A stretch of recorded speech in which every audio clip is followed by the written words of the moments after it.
Hey, sweet listeners. Welcome to the NetSuite Podcast. I'm Megan O'Brien, a co-host of the podcast. And today, I'm excited to continue our Listen and Learn series. We started this podcast series with the goal of giving customers useful tips and tricks that will help them get more out of NetSuite. For part 3 of this series, we're talking change management and how you can use it as a strategic lever to maximize your ERP software and create a more agile, responsive organization. So today we have 2 guests joining us. Alexandra Wright, who is a senior education and user adoption consultant, and Jessica Jennings, a senior education program manager, both from NetSuite. You actually might remember Jessica from a NetSuite podcast episode about 1.5 years ago. We're so excited that she came back on the show. In this episode, these 2 change gurus highlight the critical role of change management and aligning people and processes with new systems, ensuring sustained user adoption. They cover key factors like communication strategies, leadership engagement, and structured methodologies to drive success. So stay tuned. We're jumping into all this and more next. You're listening to the NetSuite Podcast, where we discuss what's happening within NetSuite, why we're doing it, and where we're heading in the future. We'll dive into the details about the software and the people at NetSuite who are behind all the moving parts. We'll also feature customer growth stories, discussing the ups and downs of running a company and how one integrated system can help your business continue to scale. Welcome, Alexandra and Jessica. We're so excited to have you on today to talk about something we hear a lot about in the software world, change management. We're excited to be here. So where are the 2 of you joining us from today? So I am joining you again from Austin, Texas. I had been on the podcast once before and loved it, so I'm glad to be back, but I'm still here in good old Austin, Texas. Yeah, and I'm joining from San Diego, California. Oh, wow, look at you both in sunny, warm places. That sounds great. It really is. It is. I can't complain. Well, to start out, can you tell us a little bit about yourselves and your role at NetSuite? Yeah, I'd be happy to jump in here. My name is Alexandra, as mentioned. I have been with NetSuite for going on 4 years, and my background is actually in organization psychology, which is a super niche area of psychology that's actually one of the fastest growing spaces in business, which is imaginable as we're in a point in time where it feels like everything is changing as rapidly as possible. So my job here at NetSuite is an education and user adoption consultant. And like I mentioned, I started here going on 4 years ago, and the business has evolved a lot, and so has my role. And so a lot of the work that I do now is really focused on change management, helping our customers succeed with their NetSuite implementations, as well as working on some internal work. And I'll follow up with that. And that was great. I don't even think I have as many fun things to share. But I did have to pull up my calculator because I was like, shoot, I don't know how many years I've been with NetSuite at this point, but it's almost 8. I started at Oracle originally. Wow. And then moved into working at NetSuite. I actually supported a lot of our customers directly as a consultant in change management for quite a long time. But now I serve the team more in developing our change management content, services, the program all around that. And it's such a passion area for me. So it's just a super fun area of work for me to come and do every day. And I guess keep me loving my job because now it's been almost 8 years. So you're a part of NetSuite Education Services and Learning Cloud Support, or LCS. Could you remind our listeners what your team does? Yes. So we in LCS, or Learning Cloud Support, is a lot of times what you'll hear. So we are a part of the NetSuite customer success ecosystem, and our role is really serving NetSuite customers throughout their journey with learning and change management services, tools, content, you name it, to really just help them unlock more value out of their software and using NetSuite and their extended kind of expansions and add-ons, and also foster long-term adoption for their users long-term. Now, for those who don't know, this marks another episode in our series of Listen and Learn with LCS. This is actually our third episode. Yeah, I believe the other topics were NetSuite dashboards with IB, which I'm sure was a super fun session, and reporting capabilities with Mark. So, two phenomenal knowledge sources. Your listeners should definitely add that to your listening queue if they haven't already. Well, I can't wait to dive in a bit more. Can you tell us more about our topic of change management today? Yeah, absolutely. I always like to start with when we're going through a digital transformation, it's so easy and good to have a strong focus on the technology side of things. But in reality, we also, when going through a digital transformation, have this people side that's impacted too. And that's just as, if not more important than focusing on the technology change. If we don't have balance between managing the tech side and managing the people side through a change, having successful user adoption is honestly likely impossible. And it is just easy because your eyes just kind of turn to it to focus on the tech side when you're maybe implementing something new or adding on additional modules to a software. But since that's what we are actively making decisions for, we want to remind the listeners of this podcast that there are so many things that you can do to support the people side of your business during this time too. And when you're including change management in your software initiatives, a big impact that we can make is risk mitigation. And because so much of the risk with digital transformations is really not actually the software working technically or not working in its technical state, but more that the software is not being adopted by the people. And I think there was a crazy stat that I read the other day that said something like around 80 something percent of individual users are reluctant to buy in and accept a new software system. And that's a lot. So by taking the time to actually focus on that as well and put as much energy and effort into setting our people up for success alongside our technology up for success, that's really why we want to be here to talk about that today. Who do you think will find the most benefit from today's topic? I mean, I would say everyone, right? But specifically the project leaders, our managers, and change drivers, the people who are really supporting the folks who are going to make or break the success of the change initiative. That makes a lot of sense. So, if I am a customer considering NetSuite, implementing the system, or adding on to my existing NetSuite solution, what can I do now to consider change management?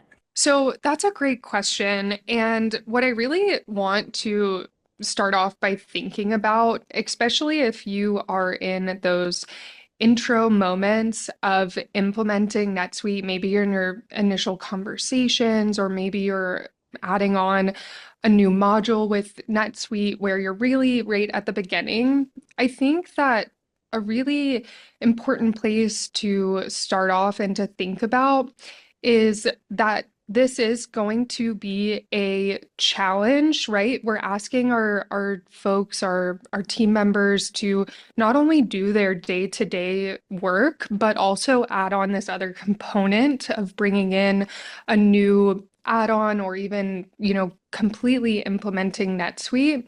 And so having that moment of understanding that this is going to be a challenge is our first moment where we can really sit with the idea that we are managing change, not just managing a system transformation or a digital transformation. One of the things that I love to talk about when I'm talking to people about change management really is this concept of the valley of despair. And so it is to make what a dramatic visual title, Valley of Despair. I know it sounds scary, and it is. No, but it is a really good concept to think about. And so, like, to try and create the visual in your head of what this valley of despair is, it's like a bell curve, but upside down. And so it starts off with your NetSuite implementation, like at that mid level, and then it drops down. It's like this really, really harsh curve down, and then it's our upward trajectory up. I'm literally drawing it with my fingers in front of me right now. And so this concept is that as you are going through a change, specifically, like let's talk about implementing NetSuite or a new module, there's this period of time where you're very excited. Everybody is like riding a high of like, okay, we're going to have this new thing. And then that curve drops down, right? And that is that valley of despair where you're not yet seeing the results and the benefits of this change, where really it just feels hard. And And scary. this is where, and scary, yes. And like, this is where we take that moment of having empathy for everyone involved, but also being able to find the ways to continue to support the people to the upward trajectory, right? So going from like, we are in the pit of misery, we're like at our worst stage possible, but there is the upward trajectory where we're reaching success, where we're seeing those benefits, but we have to get through this period of time where it is a struggle, and we are, you know, we're being challenged in new ways, and we're seeing new ways of doing our job and showing up to work every day, but also like there is that upward trajectory and where we're going to see the benefits. And so this is the first thing I love to talk to people about, because I'm like, you're not alone, especially if you're in the midst of the valley of despair. I'm like, you're not alone. Like every single customer feels this at some point or another, but it's that upward trajectory that we're working towards. Oh man, I feel like so many people can relate to this on a lot of different levels, actually. So, can you tell us more about NetSuite's methodology that can help address this? Yeah, so the valley of despair, don't be despaired. Well, we can help get you out of it. But okay, so thinking back to Alexandra drawing that upside down bell with her finger, that upward trajectory, we have a methodology that we use here at NetSuite for change management that follows 5 key focus areas that really help drive or define the actions and activities that you can take over that course of the change to really get to that place and that sweet spot. And then just kind of, I don't know, after the curve, just kind of keep going forward, and have that long-term adoption and success. So I mentioned there were 5 key focus areas, so we'll talk more about those today. The first one that we're going to focus on is awareness. So when we are approaching a new change, the first thing we want to focus on is driving awareness about the coming change. What do we know now, and what can we expect during this time or this project? This is the important time to have introductory information or introductory content that we can really drive to focus on awareness for any impacted parties or people in regards to the change. The second one, so that's one, there's 5. The second one is focusing on desire. We really want to answer the question at this point of, and this is in kind of quotations, what's in it for me, for both the target audience and our business as a whole. And this gives us the opportunity to tap into what's meaningful to users, but also instill a sense of desire for the change overall across people individually. And third, we focus on understanding. So first, we're focusing on awareness, then we're focusing on desire, and now we can focus on understanding. So how can we grant the impacted stakeholders not just the why behind the transition, but start talking about the how? So we've given them what we know now, what they can expect, what's coming. We've answered the question of what's in it for them as an individual by caring about the change and being attentive to helping during this project.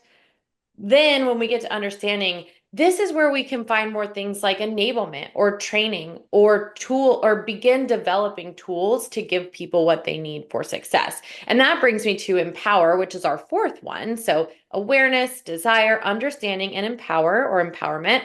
And this is the point where we want to equip our people with the tools, materials, knowledge, SMEs or subject matter experts, and support to be set up for success. And this really comes from analyzing what's our current state today. So before NetSuite or before we're adding on NSAW to our system, what is our state today? And then also identifying what that future state is going to be like. So once we've started doing a lot of our design and we have more of a picture of what we are developing, then let's compare the two. So current versus future state.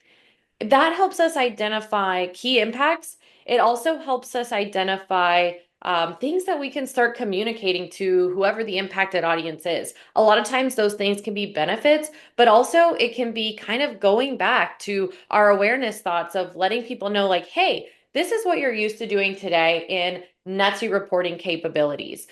With NSAW, we're going to have XYZ available in the reports, or the time to receive your information is X many times faster, whatever it would be, and begin to communicate that out. Also, doing this during the empower phase, it gives us a chance to just ensure that we're not missing any gaps before we get to our final step, which is ownership. So we've talked about awareness, desire, understanding, empowerment, and then ownership. So we want to foster a sense of ownership among our team. And when individuals feel that they are ready to make it their own and best for themselves, this is where we've really achieved strong adoption. And really, I mean, our businesses and our teams and our NetSuite system can really only look to grow and expand from here. The only final thing I'll say, I know that was 5, but everything that I talked about before, it's also encompassed by plugging in reward and recognition throughout. So that just is really important to make sure we are proactively generating a positive culture around the change. And I think a keyword is kind of reinforcing. We're reinforcing the behaviors and the attitudes that we want to see for the change. So one last time, we've got awareness, desire, understanding, empowerment, and ownership. NetSuite by Oracle, the #1 cloud financial system, is everything you need to grow all in one place. Financials, inventory, HR, and more. Make better decisions faster so you can do more and spend less. See how at netsuite.com/pod. What is one of the biggest mistakes you see when it comes to change management for a technology transition? Oh, this one's easy. I don't have to consider this one too much at all. It is the biggest mistake I see is just completely looking past, focusing on the people side of change and just being reactive to our change impacts versus proactive. Now, what are ways listeners can begin to apply those proactive change management strategies to their business? So, to be proactive with applying change management, I would really say that the key is to starting early, even just thinking about the people and the way they are being impacted by the change.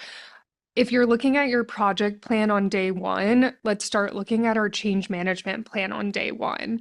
How can we, communicate? How can we analyze what's changing and looking to align the methodology that Jess just shared around awareness and desire and understanding and empowerment and ownership? Because what we're doing here the entire time from start to finish is we're driving adoption through ownership through each of these different buckets. And so even though our end goal is ownership, right, where we're also working to really reinforce this behavior that we want to see for the long term, we need to start it from the get-go with the way that we consider the folks that are going to be impacted by this transition. But with that being said, it's also never too late to start. You really cannot go wrong investing energy into supporting the people when there is a change happening in your organization. So even if it's not at the very beginning of your project, as soon as that notion comes into play, start moving with it and start driving with your team around how you can support your team members through these changes and these transitions. And actually, funny enough, Jess, when you mentioned earlier that you had read a statistic that I think it was like an 80% statistic. I recently read a statistic as well that mentioned that around 80% of businesses are going through some sort of change every 2 to 5 years, which means that every 2 to 5 years, we're having an opportunity to really align with our team members to make them feel supported. And whether this be a software transformation or this is new processes that you're putting in play as you have become comfortable on the system and you have greater insights into what works and what doesn't, regardless of what that change is, we can always consider the folks from our organization that are being impacted by that change. That's so true. I feel like, and I don't know, maybe it's just my age or something, but I feel like the world is just changing faster and faster. Like, especially obviously in the technology space. I think that's a no-brainer, but it really is. And, us as businesses with our processes and our people, like we have to keep up somehow. 100%. I feel like this is the hill that I will die on. I'm like, we are changing at the most rapid pace that we ever have in like our history. And it's not just, digital change. It's just like rapid change in the world. And so being in consideration of these ideas and this whole science behind the people side of change is just so important because, we are the people who are driving the change. You can have a system, but the system's not going anywhere if you don't have users that are using it. So yeah, I'm with you on that one, Jess. Yeah. And honestly, it stresses me out when I hear you say that, like every 2 to 3 years. But what our listeners can hear today, I think, is that it's all about having a strategy in place to address it. And so that's where it kind of takes us back to those 5 focus areas that is a strategy that we can proactively plan for to help address this. So, thinking about awareness, why is this the first important focus here? So awareness is really a key component in driving change just across the board. And when we're focusing on this phase, so an awareness phase, there's 2 main things that we need to think about. 1, why are we changing? And then 2, what's the risk of not changing? So 1, why are we changing? What's the business need for this? Why does this need to happen? What are some of those benefits, right? But then second, what's the risk of not changing? So what is kind of at stake for the business or for our individual stakeholders for if they're not changing? Next, you said to focus on driving desire for the end users or the impacted stakeholders. What kind of things would fall into this? Yeah, good question. So we've all said this statement or in one way or another, what's in it for me? And in order to have buy-in from our team, our change drivers, and our leaders, we need to ensure they know how this will benefit their role, especially for our people managers, actually, when they are supporting their team through these changes, being able to reiterate what's in it for them around the change it's not just going to be beneficial for the organization to have a platform to expand on, but also how is this going to streamline the day-to-day work and make our folks' jobs easier in one way or another. And so really honing in on what is going to excite people to want to change. Also, this is really where when you have visible and active sponsorship, that's really, really key. So if you have leadership or strong influencers within your organization out there navigating the change positively, actively caring for the individual's impacts, it can really create influence and a positive culture on the change. So for you leaders and sponsors out there listening, be present. Be vocal. It may not always feel like it, but you really are leading by example through change. And not just the words that you say through communication planning, but your actions speak loudly. And the critical goal of really overall the desire phase is getting stakeholder buy-in and making sure that people are buying into the change, or else they won't really invest their time, effort, or care. Additionally, it's also a critical time to think about all of the negative feelings or the concerns that people are having about the change that's coming. So we kind of start tapping into that during awareness by maybe mitigating those risks from a broad perspective. But then once we get into desire, that's where we can start focusing on individual stakeholder groups or people as individuals. And, what are your concerns? What are your areas of risk or change instills fear in all of us. And it's just a way for us to address it. And, one of the things I always like to add when we think about this too, is that when somebody is resistant or reluctant to change, it's not necessarily always a bad thing, because what we can do is take those concerns and those fears that they're having and actually turn them into outcomes or actions that we take to improve the system. So, maybe they love the way that something was done in their prior ERP system, or maybe something was horrible and they're just afraid this isn't even going to fix that. Let's address it now. Let's proactively actively start looking at that specific process area and how we can improve it for the better once we're going through our kind of development or installation of our different NetSuite pieces. After desire, the next focus was understanding. What happens there?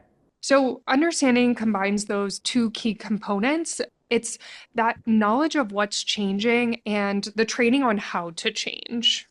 I feel like, and I'll add Alexandra to that, like that's really where our LCS team steps in for NetSuite changes in particular to really weave learning and change management together for one outcome, adoption. And yes, we can kind of see that specifically in the understanding phase. We can really see it across all of these activities that we do, but a lot of that learning step comes here. And I just want to say, working in LCS for so many years, we've got learning labs, we've got these awesome podcasts, we have live webinars, all these different things happening across the board. There's a lot of tools that we have that can help this understanding phase too.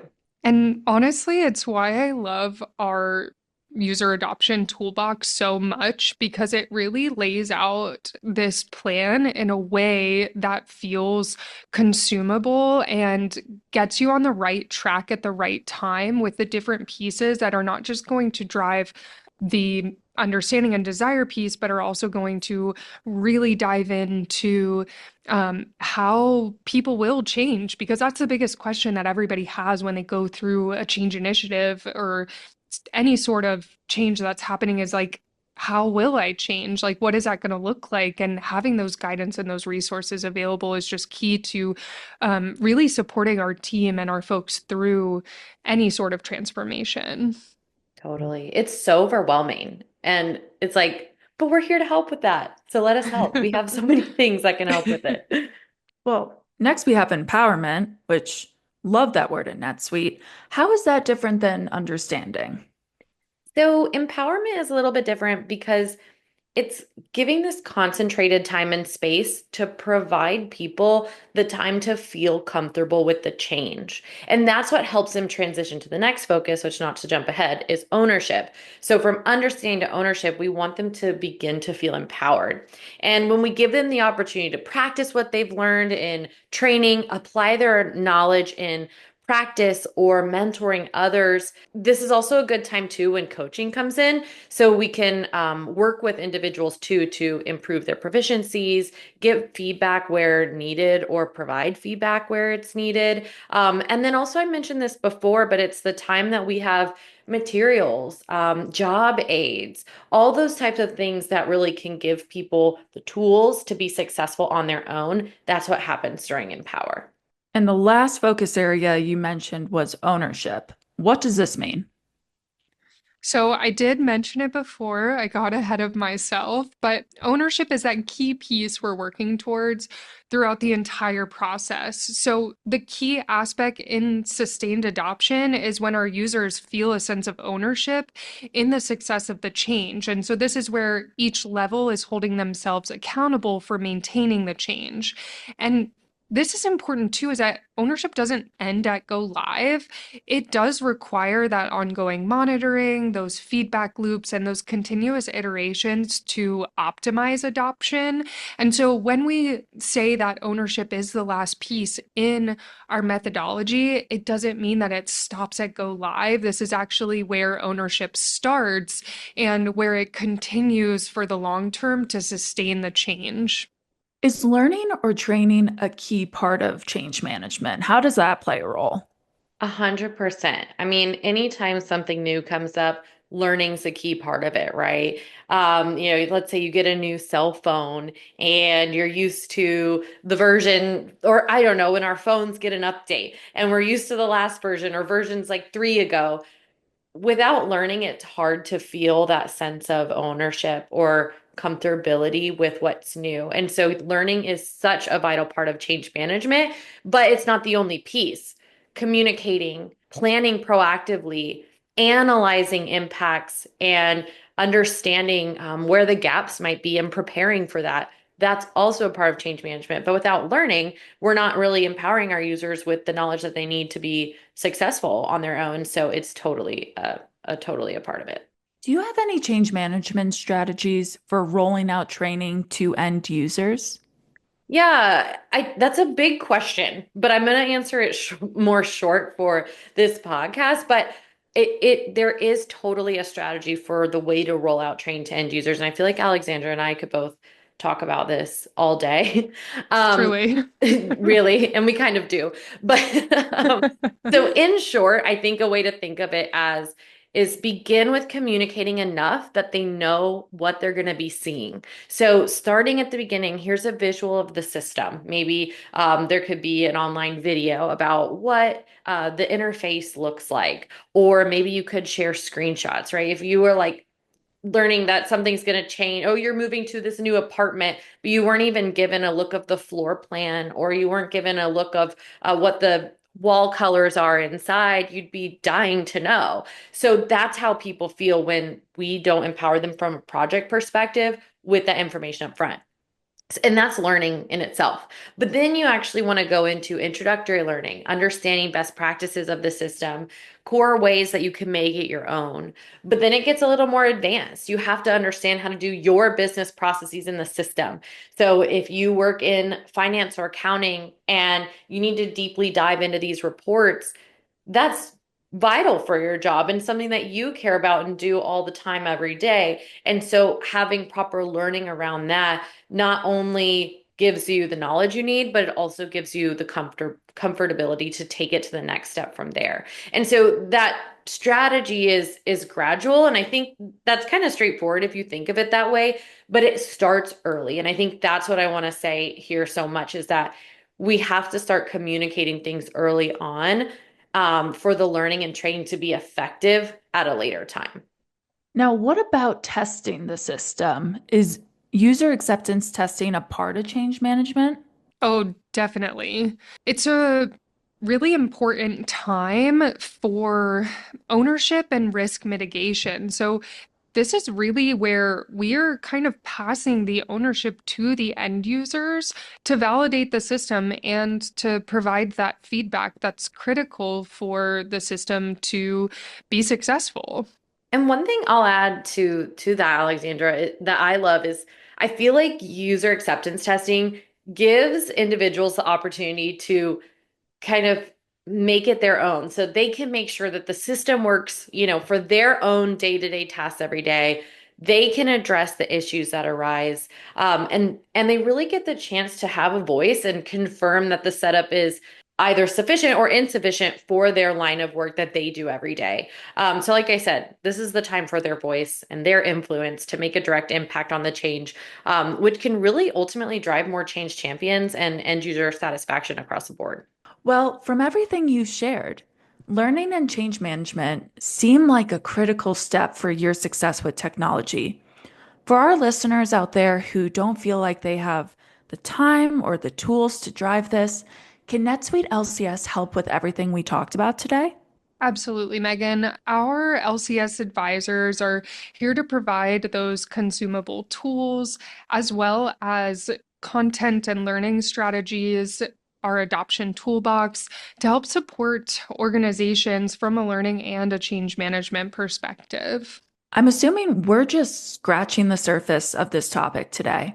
How or where can those listening in go to learn more? So on our learning platform, MyLearn, the change management e-learnings and blogs are linked in the podcast description. Perfect.